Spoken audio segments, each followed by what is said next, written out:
सभी को पता है कि गांधारी के श्राप के चलते जैसे ही द्वारका नगरी डूबी, श्री कृष्ण ने भी अपना देह त्याग दिया। पर क्या आपने कभी सोचा है कि श्री कृष्ण की प्रिय, उनके दिल के सबसे करीब राधा रानी की मृत्यु कैसे हुई? आखिर उनकी अंतिम इच्छा क्या थी और उन्होंने श्री कृष्ण से ऐसा क्या मांग डाला जो आज भी चर्चा का विषय है? ये एक ऐसी प्रेम कहानी है जो समय से भी परे है। ये वो बंधन है जो तन से नहीं, आत्माओं से जुड़ा हुआ है।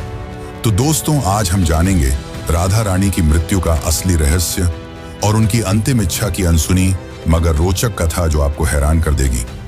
आज की वीडियो अत्यंत ही ज्ञानपूर्वक और प्रेरणादायक है, इसलिए इस कथा और इस रहस्य को समझने के लिए वीडियो को पूरा जरूर देखें, क्योंकि इस कथा को पूरा सुनने से आपका जीवन सफल हो जाएगा। तो चलिए इस रहस्यमयी कथा को शुरू करते हैं। लेकिन उससे पहले अगर आप चैनल पर नए हैं तो वीडियो को लाइक करके चैनल को सब्सक्राइब जरूर कर लें और कमेंट में लिखें राधे राधे।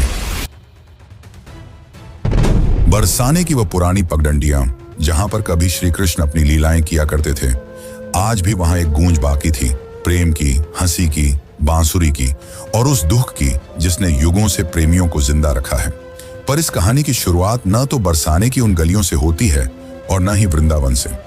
इस कथा की शुरुआत होती है एक कुंज से, जहां वृद्धा हो चुकी राधा अपने अंतिम समय की प्रतीक्षा कर रही थी। अब वो पुरानी वाली राधा नहीं रही, अब वो वृद्धा हो चुकी थी। उनका शरीर झुक चुका था, लेकिन आज भी उनका हृदय उसी किशोरी राधा का था जो केवल श्री कृष्ण के लिए धड़कता था। उनके चेहरे पर झुर्रियां आ चुकी थीं, लेकिन आज भी जब कोई बांसुरी बजाता तो उनके चेहरे पर रौनक आ जाती, एक हंसी सी छा जाती, मानो पुरानी यादें ताजा हो गई हों।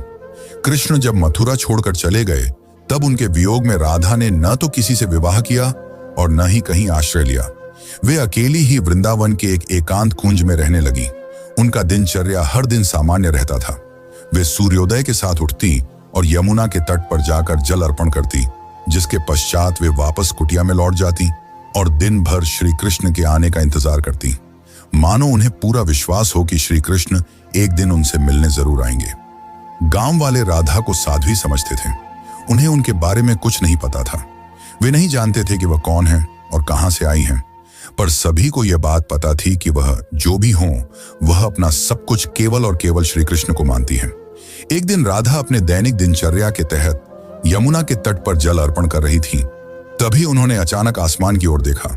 हवा में सन्नाटा सा छा गया और उनके हृदय में एक कंपी सी दौड़ गई, मानो पूरा ब्रह्मांड उन्हें कुछ कहना चाह रहा हो। और उसी दिन शाम को वे अपनी कुटिया के बाहर तुलसी के पौधे के पास बैठ गईं और उन्हें प्रणाम करते हुए कहा कि अब मेरे जाने का समय आ गया है, पर मैं यूं ही नहीं जाऊंगी। मैं तब तक नहीं जाऊंगी जब तक स्वयं श्री कृष्ण मुझे विदा न कर दें। राधा ने कहा कि मैं अपना देह तभी त्यागूंगी जब श्री कृष्ण अपने साक्षात रूप में मेरे सामने आएंगे और प्रेम से मेरा नाम पुकारेंगे, राधे। उनकी यह इच्छा सुनकर गांव वाले चौंक गए और सोच में पड़ गए कि आखिर इतने बड़े राजा इस वृद्ध महिला से मिलने क्यों आएंगे। पर किसी ने भी राधा की भक्ति पर संदेह नहीं किया, क्योंकि उन्होंने जीवन भर सिर्फ प्रेम की परिभाषा को जिया था। उनके मन में श्री कृष्ण का अद्भुत प्रेम था और दूसरी तरफ द्वारका में बैठे श्री कृष्ण, जिनके पास सब कुछ था, पर फिर भी उनका दिल आज सूनापन झेल रहा था। कहते हैं ना कि सब कुछ पाकर भी आदमी के पास कुछ नहीं होता। आज श्री कृष्ण की हालत भी वैसी ही थी, लेकिन उन्हें अब अंदर से एक खिंचाव सा महसूस हो रहा था।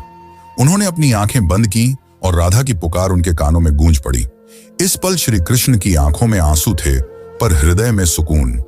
उन्होंने तुरंत सब कुछ छोड़कर उसी पल एकांत कुंज की ओर प्रस्थान किया, जहां राधा रानी उनका इंतजार कर रही थी। जब श्री कृष्ण वहां पहुंचे तो राधा कुटिया के बाहर तुलसी के पेड़ के पास बैठी हुई थी।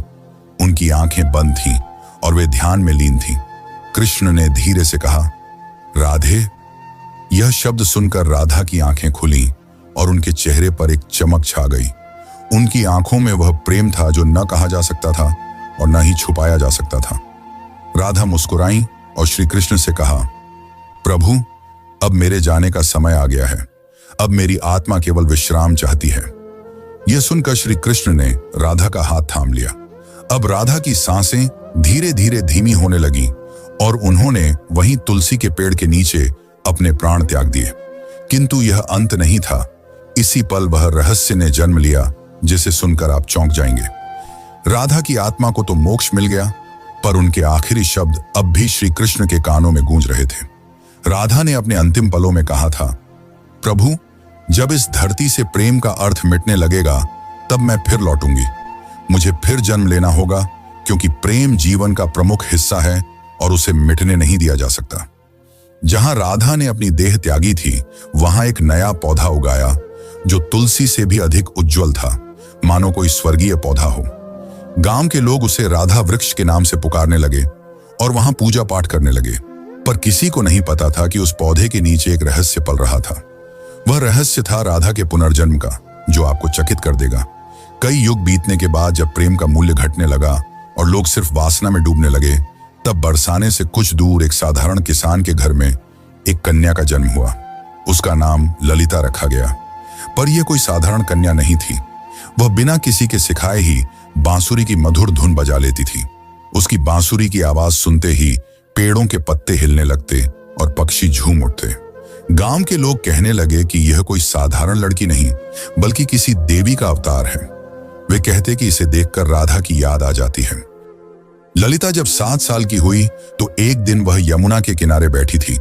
उसी वक्त एक संत वहां से गुजरे। उन्होंने ललिता को देखा और जब उसकी आंखों में झांका तो वे मंत्रमुग्ध हो गए। उन्होंने कहा, वही आंखें, वही चंचल मुस्कान, राधा तुम लौट आई। ललिता को अक्सर सपने में एक सुंदर श्याम वर्ण पुरुष दिखाई देता, जो कोई और नहीं बल्कि श्री कृष्ण ही थे। वे कुछ नहीं बोलते, बस बांसुरी बजाते रहते। उस बांसुरी की धुन ललिता के दिल को छू जाती। एक दिन ललिता ने अपनी मां से पूछा, मां, ये प्रेम क्या होता है? मां ने जवाब दिया, तू अभी बच्ची है, तुझे प्रेम का क्या पता। ललिता चुप हो गई, लेकिन उसकी आंखों में एक पुराना दर्द था, मानो उसने यह सवाल पहले भी किसी और जन्म में पूछा हो।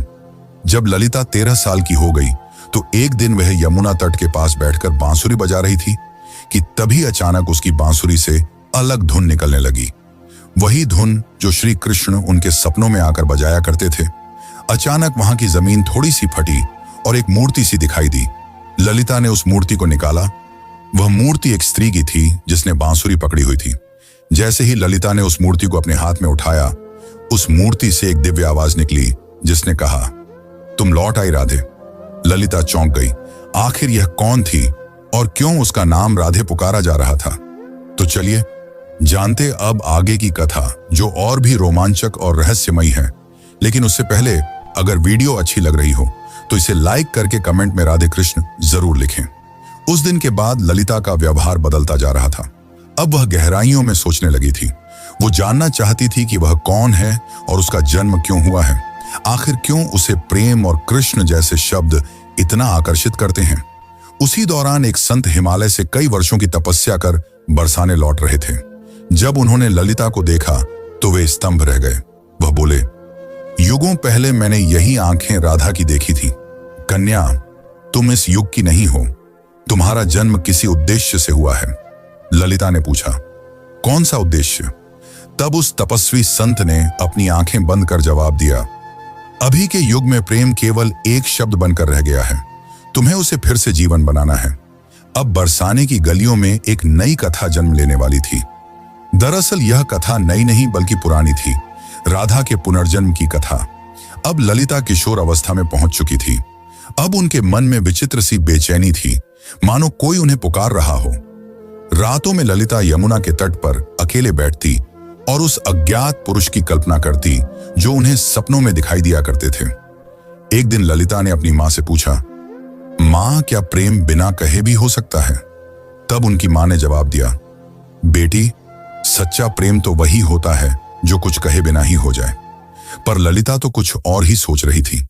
उसका हृदय उस व्यक्ति के लिए धड़क रहा था जिससे वो कभी मिली भी नहीं थी। एक दिन उस स्वामी ने ललिता को अपने आश्रम में बुलाया और कहा, राधे, अब समय आ गया है। कृष्ण इस युग में जन्म ले चुके हैं, पर इस युग में उन्होंने एक ब्राह्मण के रूप में जन्म लिया है और तुम्हें उन्हें ढूंढना पड़ेगा। यह सुनकर ललिता खुशी के मारे झूमने लगी, क्योंकि जिस पल का उसे इंतजार था वो आने वाला था। पर एक समस्या थी, ललिता श्री कृष्ण को पहचानेंगी कैसे? तब उस संत ने कहा, जब वे तुम्हारे सामने आएंगे तो तुम खुद ही उसे पहचान लोगी। पर ध्यान रखना, इस बार परीक्षा और भी ज्यादा कठिन होगी, क्योंकि अब युग बदल चुका है। अब तुम्हारा प्रेम व्यक्तिगत नहीं रहा, बल्कि अब तुम्हें लोगों और समाज का सामना करते हुए पूरे संसार को प्रेम का अर्थ समझाना होगा।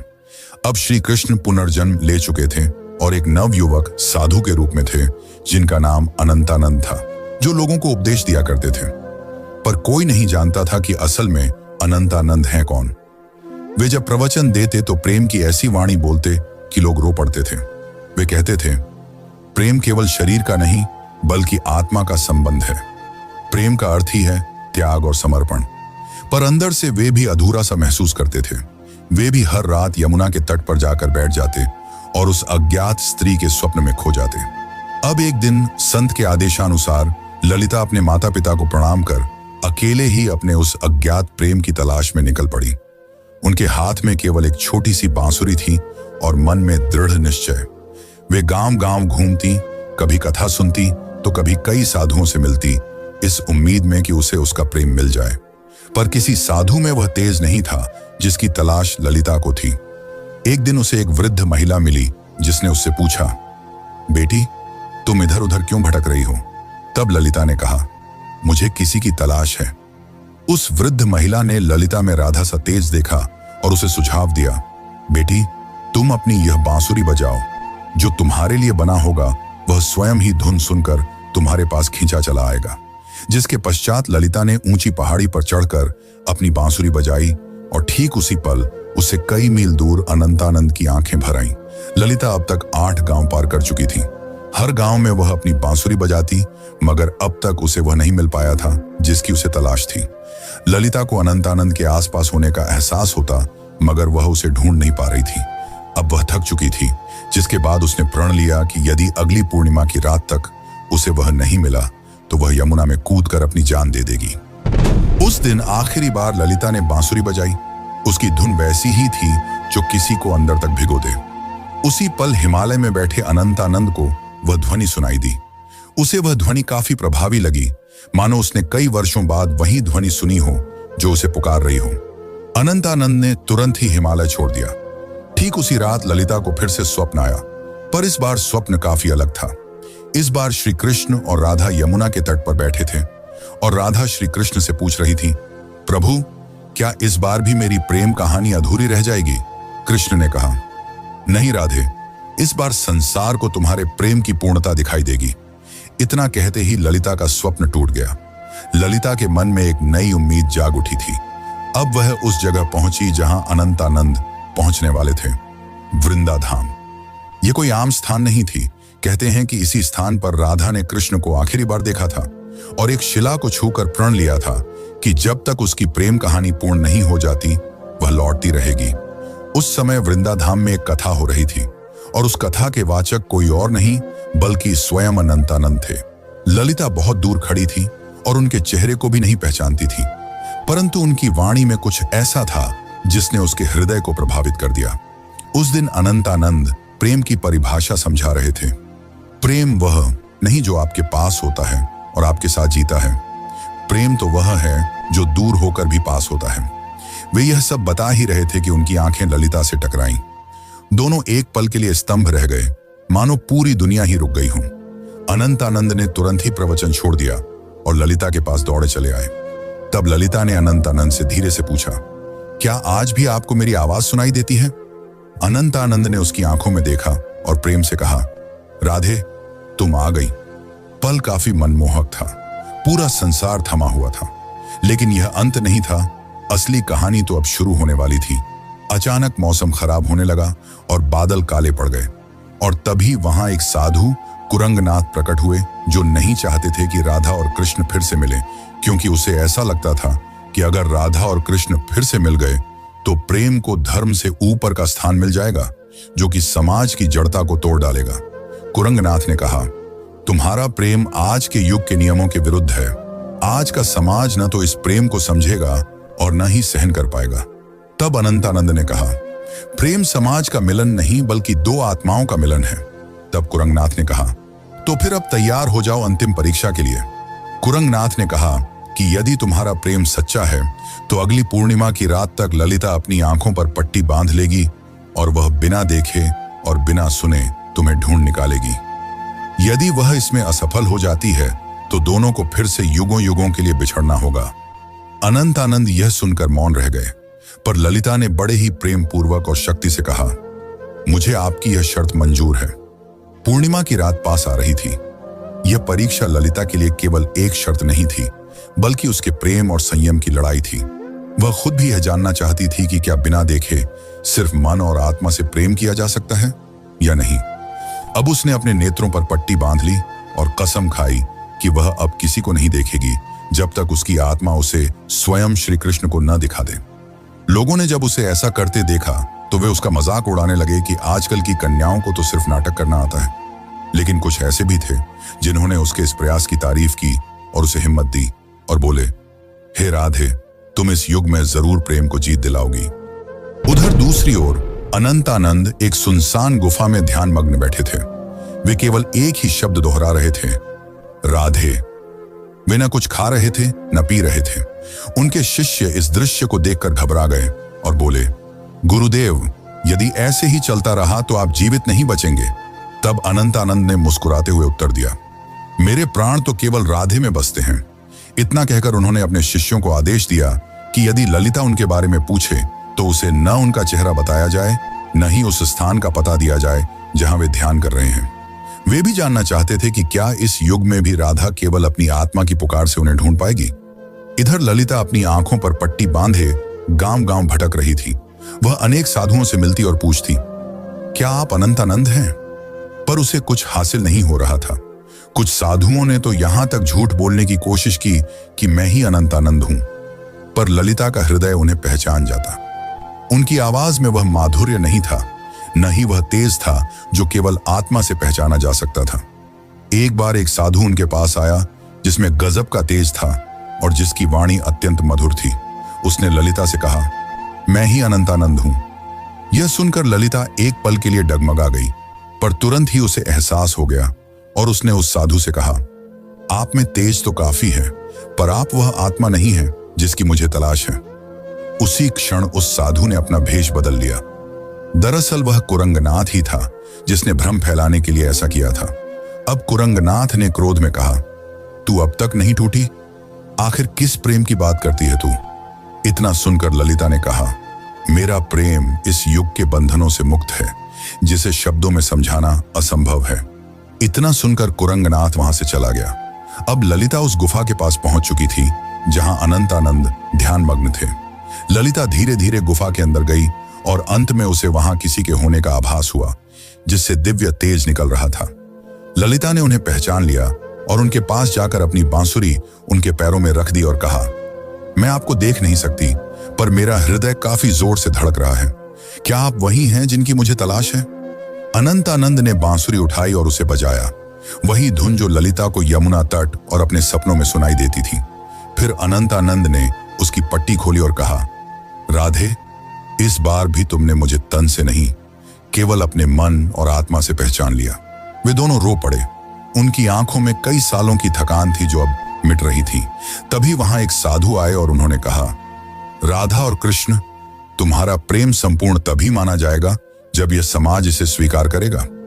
जब इस समाज के सामने तुम्हारा प्रेम सत्य और पवित्र सिद्ध हो जाएगा, तभी तुम्हारा मिलन सफल होगा।